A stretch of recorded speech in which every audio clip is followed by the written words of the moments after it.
नमस्कार, मैं हूं आरजू अंसारी और आप देख रहे हैं राष्ट्रीय जगत विजन न्यूज।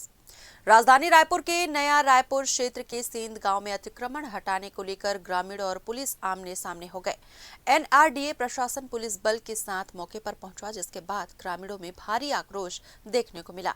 विरोध के बावजूद प्रशासन ने बुलडोजर की मदद से अवैध रूप से बने मकानों को तोड़ने की कार्रवाई की। बताया गया है कि ये निर्माण स्पोर्ट्स कॉम्प्लेक्स क्रिकेट अकादमी योजना के लिए आवंटित करीब 50 एकड़ भूमि पर किए गए थे। ग्रामीणों का कहना है कि वे यहां कई पीढ़ियों से निवास कर रहे हैं और ये योजना केवल 2 माह पहले ही स्वीकृत हुई है। इसके बावजूद उन्हें हटाया जा रहा है। बता दें कि एनआरडीए ने इससे पहले नवागांव और खपरी गांव में भी इसी तरह की कार्रवाई करते हुए करीब 2 दर्जन मकानों और दुकानों को जमींदोज किया था।